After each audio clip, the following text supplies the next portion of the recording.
초대교회가 설교를 했지 않습니까? 교회가 서자 바로 설교를 했는데요. 왜 설교를 했을까 하는 것, 이를 좀 생각하겠습니다. 설교가 무엇이기에 설교를 했는가 하는 것입니다. 이 설교는 오늘 본문도 있고 지난 2장에 보면 성령이 강림하자 바로 설교가 있고, 또 물론 그 전에 1장에서도 교회 태동에서도 설교가 있었죠. 2장에 있었고 오늘 3장에 있고 다음에 4장에도 있습니다. 그리고 5장에도 있고 또 7장에 가면 스데반이 설교하는 것도 있습니다. 그리고 10장에 가면 설교가 있고 13장, 17장, 20장 계속 설교가 나옵니다. 왜 사도교회가 설교를 중심으로 해서 교회를 형성하고 이루어갔는가 하는 이런 점들을 생각할 필요가 있겠습니다. 오늘날도 교회는 다, 예수님의 교회면 설교를 다 하죠. 참 설교를 다 하지 않습니까? 이건 초대교회의 설교를 이어받아서 지금도 하고 있습니다. 왜 설교를 하죠? 우리가 습관적으로 늘 대하니까 의례껏 하는 걸로 생각하기 쉽죠. 무의식적인 생각을 하기가 쉬운데, 왜 교회가 설교를 하는가? 초대교회가 설교하는 점을 놓고 말씀을 듣겠습니다. 설교가 무엇이기에 설교하는가? 설교가 무엇이죠? 설교가 무엇일까요? 이미 이것은 우리가 지난 10강에서도 생각을 했습니다. 그리고 한 1년 전쯤에 설교라는 주제를 놓고, 예배 안에 설교 주제를 놓고 생각한 바도 있습니다. 그래서 우리가 익히 알 수도 있겠는데 오늘은 복습하는 의미도 있겠습니다. 설교가 무엇이죠? 한마디로 무엇이죠? 설교는 그리스도를 대언하는 것이다 할 수 있죠. 그리스도께서 살아 계시는데, 지금도 하나님 보좌 우편에서 살아서 역사하시는데, 보좌 우편에 앉으시는 건 직무를 행하시는 거죠. 일을 하시는 거죠. 일을 하시는데 직접 이렇게 오셔서 일을 하시는 것이 아니고, 말씀하시는 것이 아니고, 다스리시는 것이 아니고 사람을 세우셔서 하셨습니다. 그렇죠? 이걸 원칙으로 정하셨어요. 그리스도께서 직접 오셔서 말씀하시는 것이 아니고 사람을 세우셔서 말씀하셨습니다. 이것이 설교입니다. 그리스도께서 하시는 말씀 또는 성령 혹은 아버지 하나님께서 하시는 말씀을 대언하는 것이 설교입니다. 왜 설교를 할까요? 초기 교회 같으면, 초대교회 같으면 사도들이 기적을 행할 때였습니다. 그러면 기적을 중심으로 해서 행하고 병자도 고치고 할 수 있잖아요. 그런데 설교를 중심으로 놓고 가거든요. 왜 설교를 했을까요? 오늘날에도 왜 굳이 설교를 하는가? 저 여호와의 증인이 아니고 저희 신천지에서는 위장하기 위해서 인문학 강의라고 전면에 내세우고, 그래서 인문학 강의한다고 가서 보니까 아니더라 이렇게 되는데요. 인문학 강의를 할 수도 있잖아요. 무슨 행사를 할 수도 있지 않습니까? 종교 강연을 할 수도 있고 간증 집회를 할 수도 있잖아요. 그걸 중심으로 놓고 할 수 있잖아요. 그런데 예수님의 교회라면 다 사도 시대와 같이 여전히 설교를 중심으로 놓고 교회를 존재하고 전진해 나가거든요. 이 설교가 무엇인가? 핵심적인 것, 그리스도를 대언하는 것이다 하는 것을 놓고 말씀을 쭉 생각하겠습니다. 설교를 언제부터 했죠?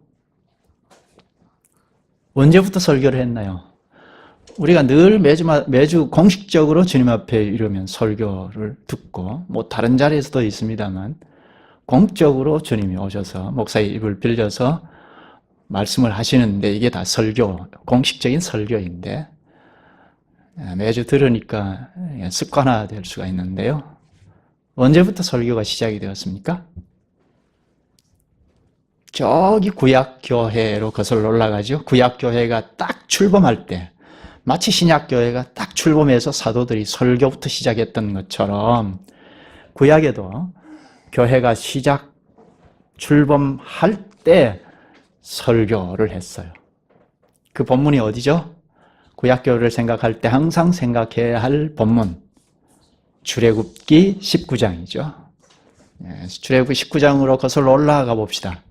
거기에 시내산 위에 하나님께서 불같이 강림하셨죠. 그리고 애굽에서 탈출한 하나님의 기이한 손길로 구출시킨 회중들을 주님께서 다 불러 모으셨습니다. 시내산 아래에 회중들이 연합했습니다. 그게 교회이죠. 구약의 원어를 굳이 쓴다면 신약으로 오면 에클레시아로 번역을 했죠. 이게 교회라는 말입니다.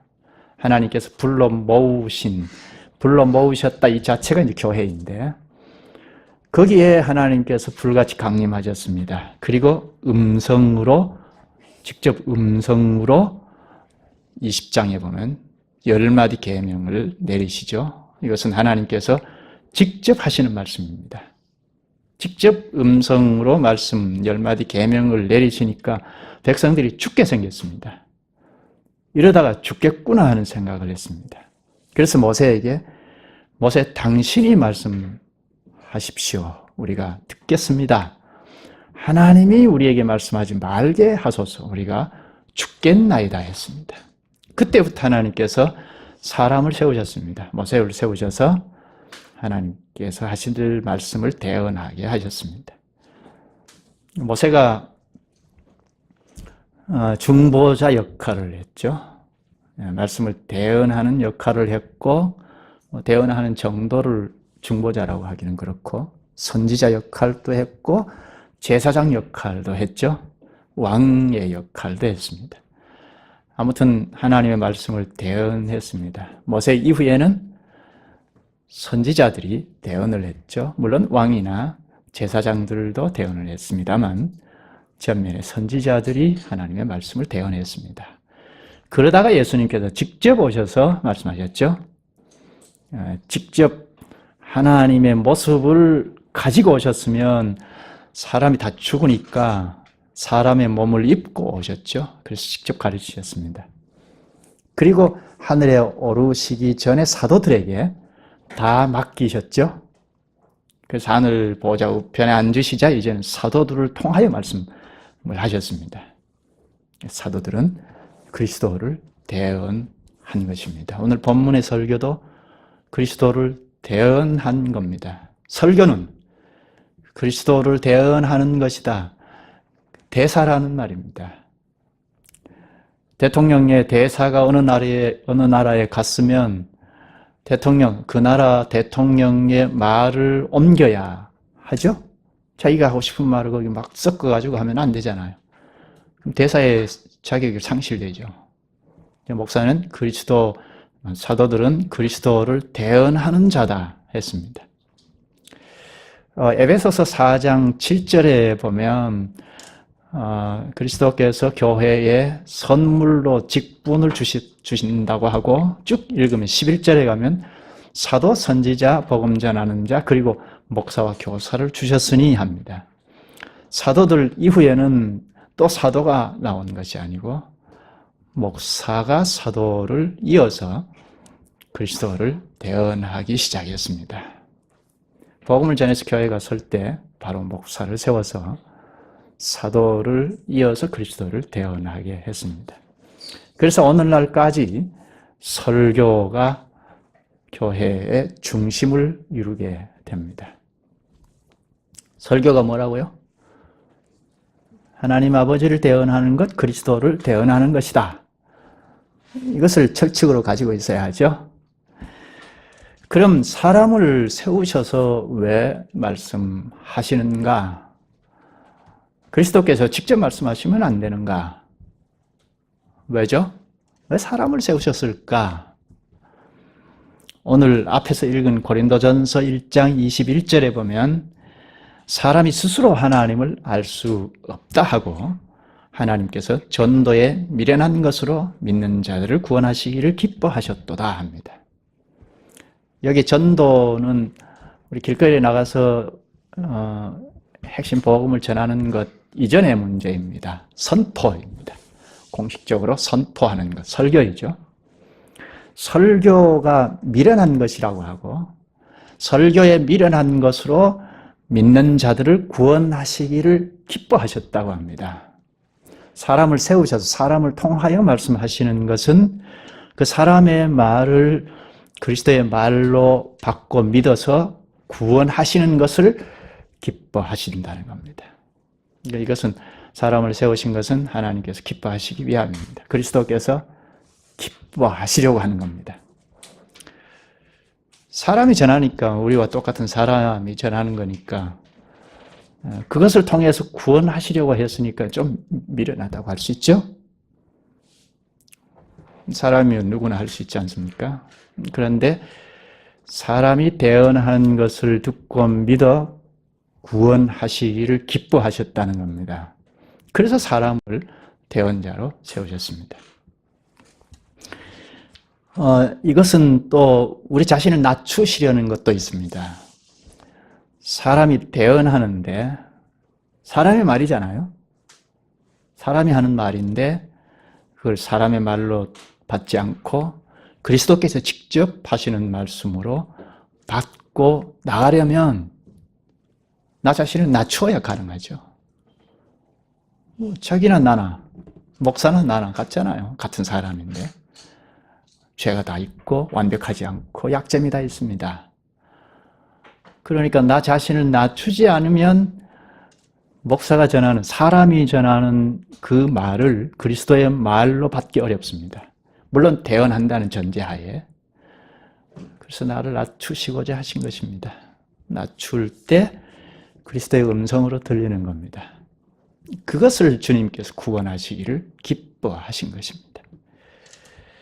사람을 세워서 설교하신 것은 첫째는 미련한 사람의 설교를 믿는 사람을 구원하시기를 기뻐하셨다. 따라서 우리 자신을 낮추시고자 하시는 것이다. 사도교회도 자세히 보면 설교를 믿는 사람들만 구원의 대열에 참여케 하셨죠. 2장 7절에 보면 갈릴리 사람들이 아니냐 했거든요. 갈릴리 사람들은 무식한 사람이란 말입니다. 또 뒤에 4장에 넘어가면 본래 학문 없는 범인인 줄 알았다고 합니다. 사내들이니 국회의원들이 학문 없는, 그러니까 배우지 못한 그냥 평범한 사람이었다는 겁니다. 이렇게만 생각하는 사람들은 설교를 통해서 그리스도의 음성을 들을 수가 없죠. 그러면 회개할 수가 없고, 그런 사람들은 회개를 하지 않았죠. 회개할 수가 없고 구원에 이룰 수가 없습니다. 그러나 자신들을 낮춘 자들, 그런 자들이 그리스도의 음성을 듣고 회개하고 세례를 받고 그리스도의 나라에 참여하게 된 겁니다. 그렇게 보면 그리스도를 대언하는 설교라 하더라도 듣는 사람들이 다 받아서 그리스도의 말씀으로 받아서 믿는 것은 아니다 하는 것을 알 수가 있죠. 이런 점에 설교, 대언하게 한, 사람을 통해서 대언하게 한 것은 신자 불신자를 나누는 겁니다. 설교가 신자 불신자를 나누는 것입니다. 당시 유대인들도 이 설교를 듣고 다 구원의 백성이라고 했거든요. 유대인들이 다 구원의 백성이라고 했지 않습니까? 그런데 이 설교를 듣고 우리가 구원의 백성인데 무슨 소리냐 했던 사람들은 정작 구원에 이를 수가 없었죠.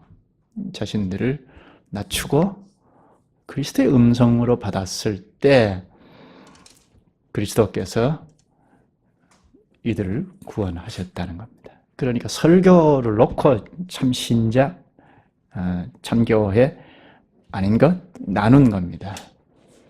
설교가 있어서 유대교가 예수님 오시기 전까지는 정통일지 알 수 없으나 예수 그리스도께서 오신 이후에는 설교를 통해서 나누었던 겁니다.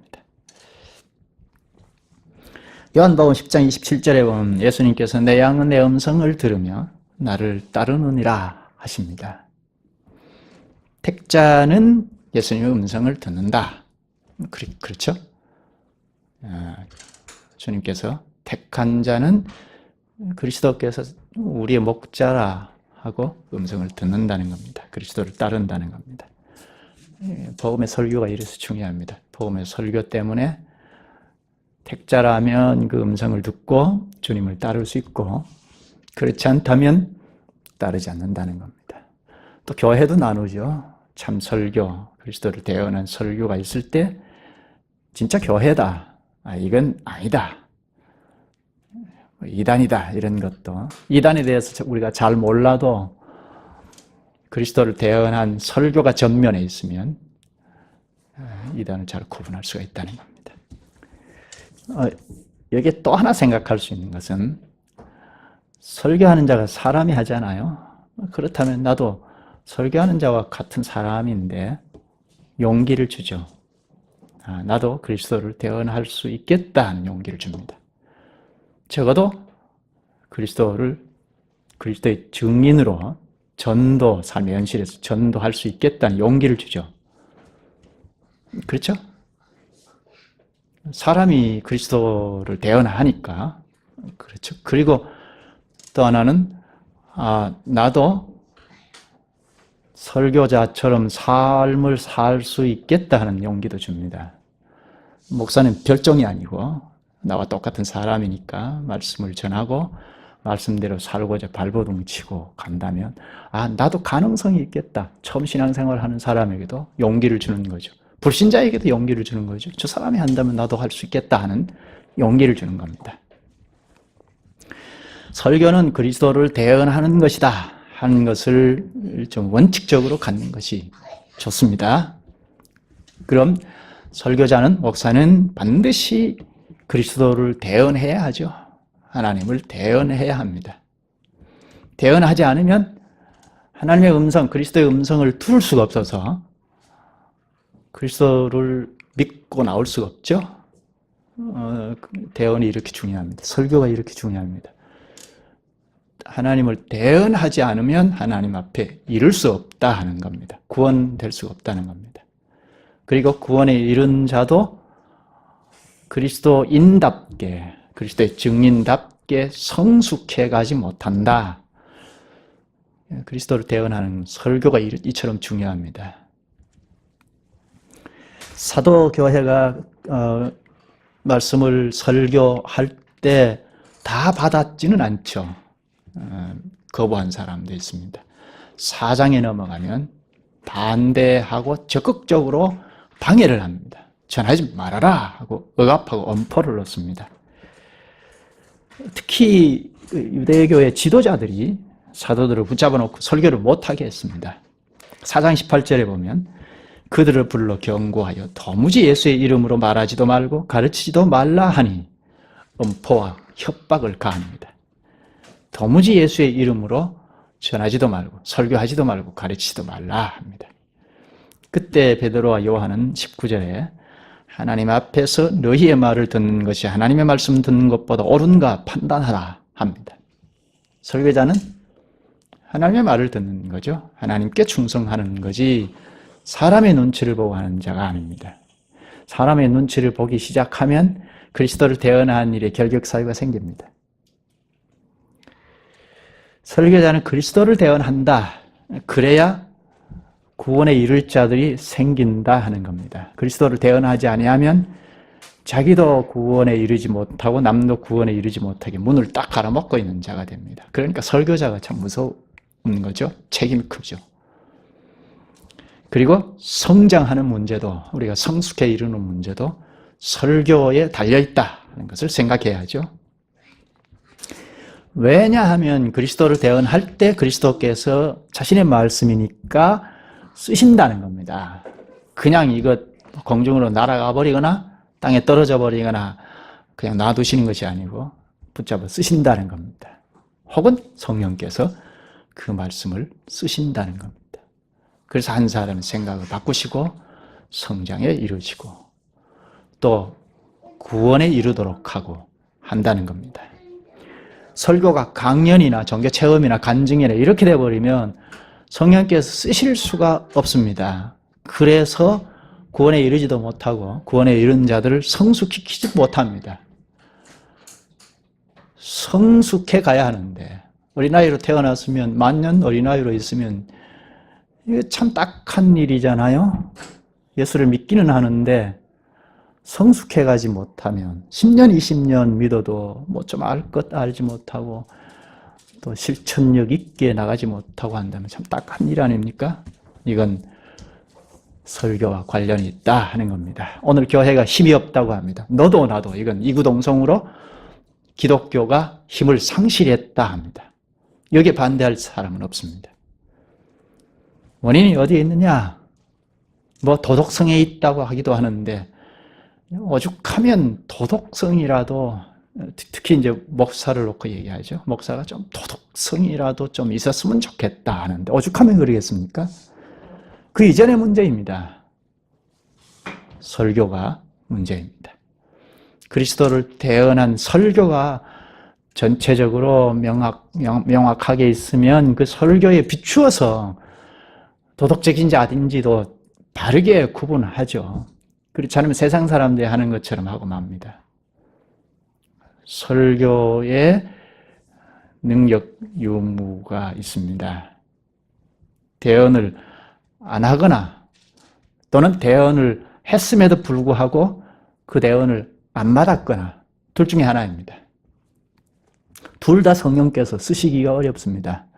그래서 성숙에 이르지 아니하니까 구원의 신앙을 가졌다는 전제하에 생각하더라도 성숙하지 아니하니까 이 기독교가 세상 사람들에게 다 욕을 먹고 있잖아요.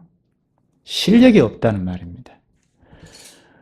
엄청난 설교가 쏟아져 나옵니다. 지금 다 오픈되어 있으니까요. 그런데 왜 이렇게 힘이 없는가? 교회가 이렇게 힘이 없는가?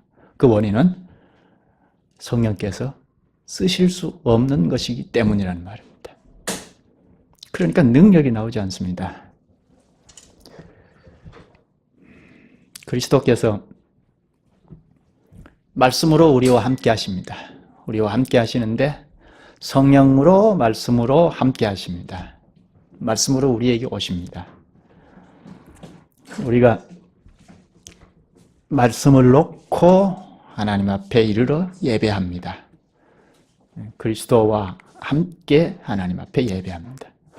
그리스도께서 말씀으로 계신다고 했죠. 우리 예배 순서를 잘 보면 잘 알 수가 있는데요. 말씀을 놓고 우리가 하나님 앞에 드리는 것이 있죠. 찬송으로, 기도로 드리는 것이 있습니다. 헌금으로 드립니다. 그러면 하나님께서 말씀으로 오셔서 우리와 교제하십니다. 우리가 드리고 하나님께서 주시고 이게 언약 관계입니다. 하나님께서 자신을 낮추셔서 말씀으로 오셔서 낮추셔서 우리와 대등한 관계에서 언약 관계에서 말씀으로 언약을 갱신하는 거죠. 우리가 지난 시간에도 언약에 이르렀으니까 언약민으로 살다가 죄에 이르렀을 때 다시 회개하고 언약을 다시 갱신하죠. 왕이 국가의 원수가 바뀌면 다른 나라와 약속했던 것 다시 갱신하잖아요. 그것처럼 우리가 언약을 파기한 삶이 있었으니까 회개하고 주님 앞에서 다시 언약을 갱신하는 이 형태로 예배 순서가 짜여져 있습니다. 우리가 드리고 하나님께서 말씀으로 오셔서 말씀하시고 이 예배가 말씀을 중심으로 말씀을 놓고 신령한 교제가 이루어지는 겁니다. 그런데 이 말씀이 강연을 해버리면 예배가 실패가 되죠.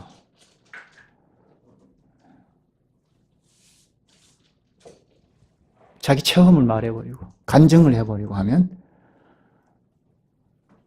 언약 관계가 제대로 형성이 되지 않죠. 적어도 공적으로 드리는 예배는 그렇습니다. 뭐 오후 예배나 별 공적인 예배 아닌 자유롭게 드리는 예배는 좀 달리 생각할 수도 있겠는데, 공식적으로 적어도 한 주에 한 번씩 주님 앞에 공적으로 이룰 때, 그리고 주님이 공식적으로 올 때, 이때는 말씀이 굉장히 중요하죠. 이 말씀을 희석시키고 구부리고 이렇게 해버리면 참 어려워지죠. 그러면 우리가 성장하지 않죠. 말씀이 이처럼 중요합니다.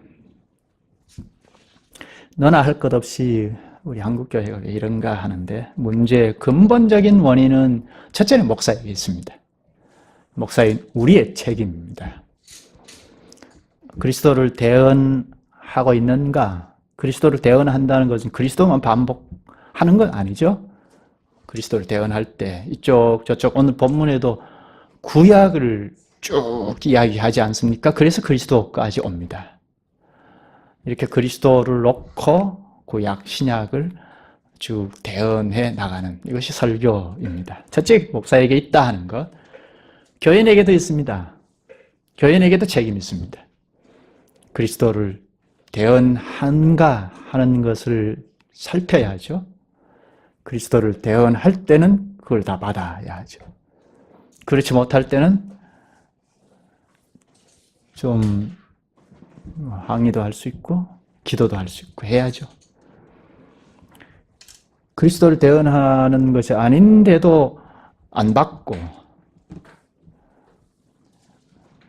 말씀이 아닌데도 아멘하고 해버리면 어떻게 됩니까? 곤란하잖아요. 그럼 오늘 우리는 어떤가? 한국교회는 너무 크게 이야기했는데 큰 것만 이야기해서 좋은 건 아닙니다. 우리는 한국교회에서 벗어났는가? 우리는 어떤가? 나는 어떤가? 우리도 크게 자유롭지 못해요. 목사인 저도 자유로운 사람이 아닙니다. 언제든지 가능성에 있죠? 말씀을 충실하게 대언하는가? 또 나는 충실하게 받는가 하는 문제, 이게 매우 중요합니다. 구원의 신앙을 잃지 않기 위해서도 구원의 신앙에서 자꾸 성숙해 가기 위해서. 우리가 이제 시작했잖아요. 잘 모릅니다. 그리스도의 교회 하나도 잘 모릅니다. 그러면 결국 그리스도의 말씀에 집중하고 충실을 하는 것이 필요하죠. 그렇게 하면 자꾸 성장해 가죠. 성숙해 갑니다. 그런데 대언에 충실하느냐? 충실하지 못하고 내가 듣고 싶은 것만 듣고 이리저리 자꾸 재편하고 재해석해버리고 이러면 성령께서 쓰시기 어려워서 우리가 자꾸 성숙해 가기가 어렵습니다.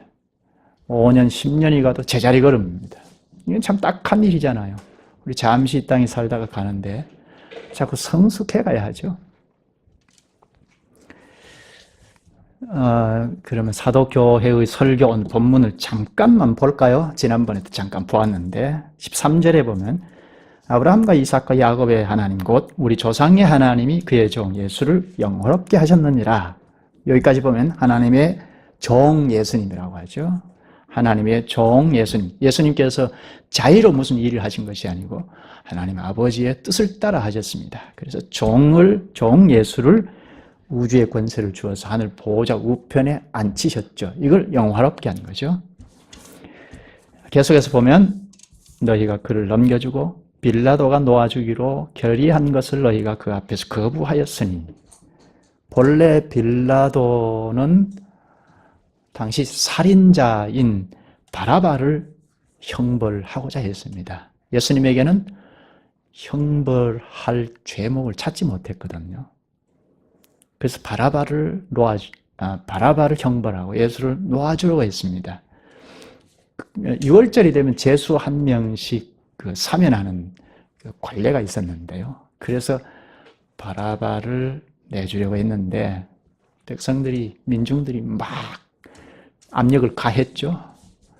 예수를 십자가에 달아라, 예수를 죽여야 한다 하고 압력을 가하니까 그 힘에 떠밀려서 빌라도가 십자가에 예수를 못 박았죠. 그래서 15절에 보면 생명의 주를 죽였도다 합니다. 생명의 하나님을 죽였다는 겁니다. 너희가 예수를 죽였다. 그러나 하나님께서 살리셨다 합니다. 부활에 대해서는 지난 시간에 생각했죠. 하나님께서 그리스도를 죽음 가운데 두시지 않고 살리셨다 합니다. 17절에 보면 형제들아 너희가 알지 못하여 그리하였으며 너희 관리들도 그리한 줄 아노라. 무지 때문에 예수를 십자가에 내어주었다 합니다. 무지 때문에 죄를 짓죠. 오늘 우리도 몰라서 죄를 짓습니다. 몰라서 죄를 지은 건 괜찮은가요? 그런 점에서 그리스도 안에서 자꾸 배워서 알 필요가 있죠. 무지하면 죄를 짓습니다. 설교를 자꾸 들으면 믿음이 생기고 우리의 인식이 자꾸 변화되죠. 그 다음 18절에 보면 예수님의 죽음이 이미 하나님께서 구약 선지자들을 통하여 미리 예언했고 그 예언한 것이 성취가 된 것이다 합니다. 그러므로 19절에 회개하여 죄사함을 받으라 합니다. 설교 내용을 잘 살펴보면 구약 성경부터 설명하죠. 그리고 그리스도를 설명합니다. 사도교회 설교의 특징이 그렇습니다. 앞으로 나오는 설교도 이와 비슷합니다. 구약을 막 설명하고 그리고 그리스도에게 딱 옵니다. 당시의 사람들은 유대인들이죠. 구약을 믿는 사람들이죠. 구약 성경을 믿는 사람들인데 예수를 안 믿으니까 설교 방식이 이런 방식이었습니다. 그리스도를 믿어야 한다 하고 그리스도를 아주 강조했습니다. 죽음과 부활을 강조했습니다. 그럼 오늘 우리는요. 우리 예수 그리스도를 처음 믿을 때 구약을 믿고 시작한 거 아니죠? 이방인입니다. 아무것도 믿지 않은 데서 시작했으니까 그리스도의 핵심 복음을 믿고 그리스도를 믿고 시작을 하는데 그리스도를 믿고 그리스도 안에서 신약도 배우고 구약도 배우고 이쪽 저쪽을 배워 나가야 하죠. 그러면 성장해 나갈 수 있습니다. 유대인들은 이미 구약을 믿고 시작한 사람들이고 그래서 그리스도를 잘 알면 잘 믿으면 성장에 이릅니다. 오늘 우리는 그리스도를 믿고 시작해서 그리스도를 잘 배우고 그리스도 안에서 구약 신약을 자꾸 배워야 성장해 나가죠. 이렇게 설교한 결과 불신을 하는 사람도 있었습니다.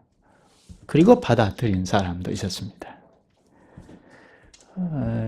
특히 우리가 주목할 것은 설교 때문에 사도교회가 훨씬 든든하게 서게 되었다는 겁니다. 예수님의 교회는 이것이다 하고 우리에게 오고 오는 모든 교회에 확실하게 보여주죠. 예수님의 교회는 이러하다 하고 보여줍니다. 무엇 때문에 그걸 잘 보여줄 수 있었죠? 설교 때문입니다. 또 하나는 설교 때문에 반대하는 사람도 확 드러났다는 겁니다. 4장에 가면 적극적으로 반대하고 박해하는 사람이 있습니다. 이렇게 설교 때문에 교회가 건강하게 서나갈 수 있고 불신자를 확연히 구분할 수가 있다는 겁니다. 그러니까 대언의 설교가 명확하지 않으면 불신자나 신자나 구분이 안 됩니다. 교회나 다른 종교 집단 단체와 구분이 안 됩니다. 이단과 교회와 구분이 잘 안 돼요. 이건 이런저런 문제의 근본 원인은 그리스도를 대언하는 설교와 관련이 있습니다. 설교 때문에 사도교회는 본질이 명확해졌죠. 사도의 가르침을 받아서 떡을 떼고 모이기를 힘쓰고 기도에 전념하고 교제하고 본질이 명료해졌습니다. 사도행전을 쭉 보면 전도도 확산해서 전도를 합니다. 물론 바울이 전면에서 하지만 교인들이 같이 합세해서 전도를 합니다.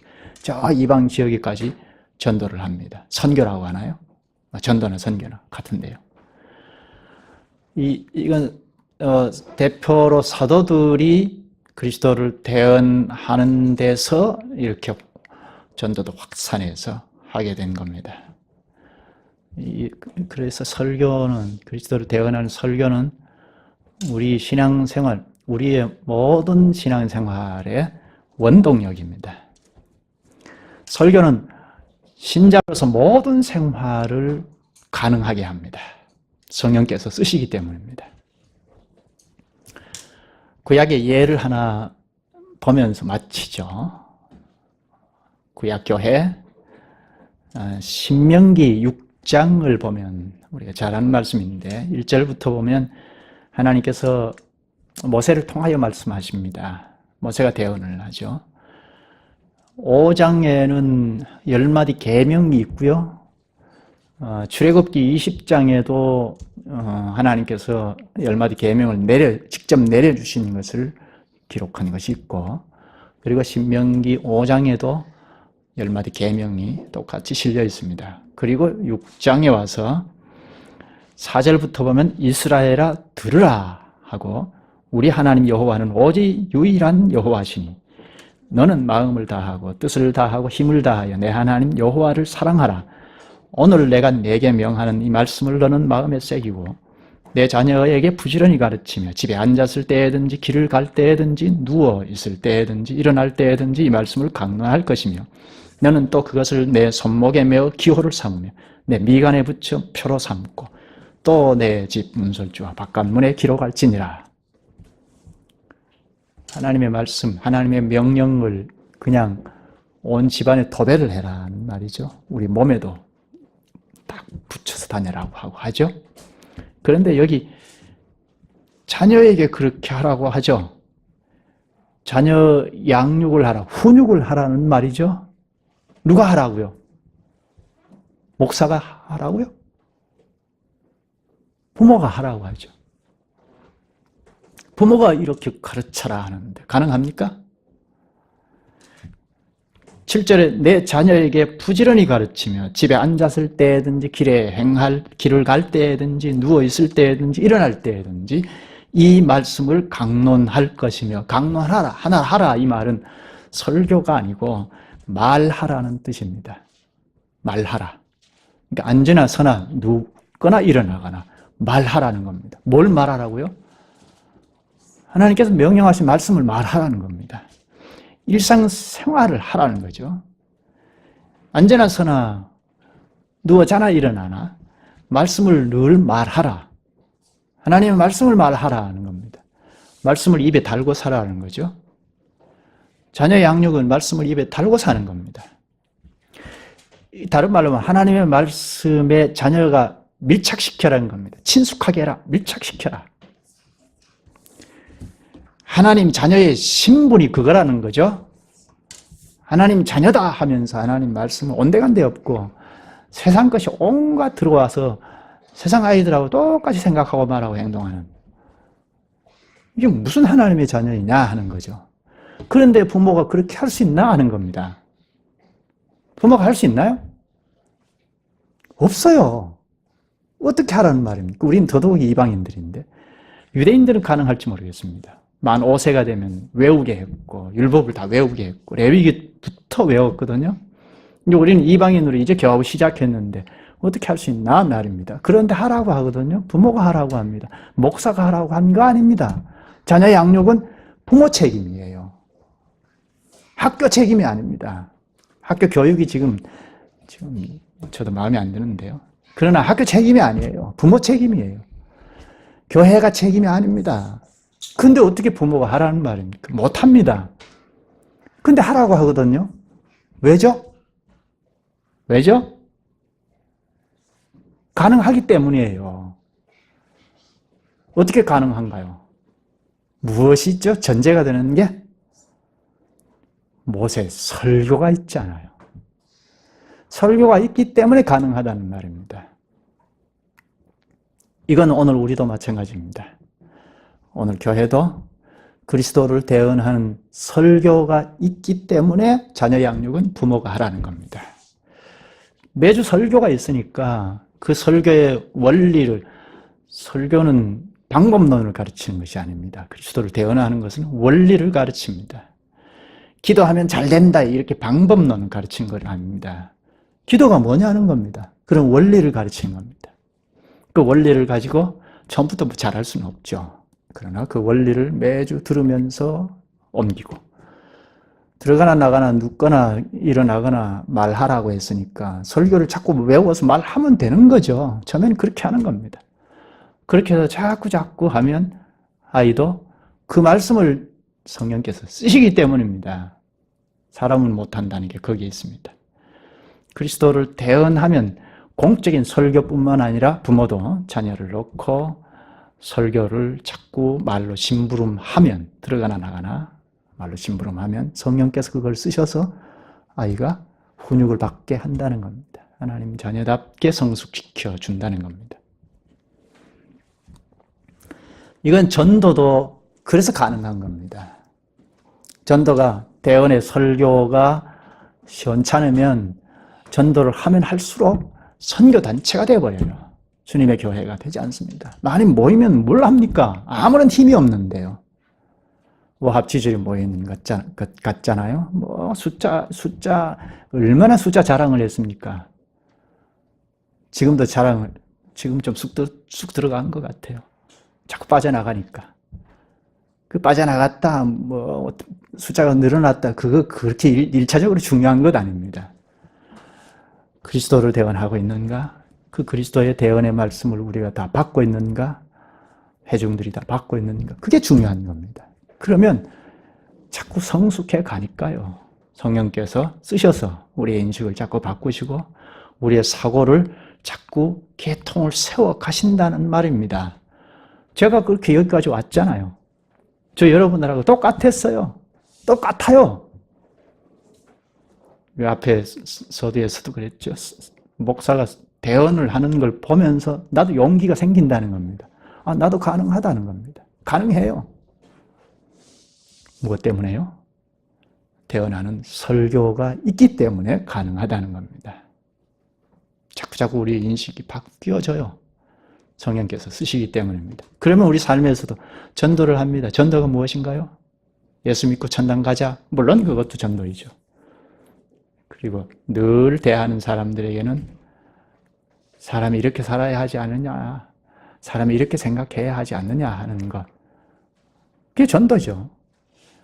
인생이 이렇게 생각하고 말하고 행동해야 생명의 길을 가는 거다. 그게 전도이죠. 자녀 양육도 마찬가지고 전도도 우리 직업 현실에서도 직업 활동을 하면서도 사람이면 적어도 이렇게 생각해야 하지 않냐? 이게 전도예요. 나도 잘 못 살지만 이렇게 살고자 발버둥 친다? 이게 전도예요. 그걸 주님이 쓰신다는 말입니다. 사도교회를 잘 보면 사도교회 설교를 중심에 뒀잖아요. 사도시대 때는 앞에 서두에서도 얘기했는데 기적을 행했던 시대였잖아요.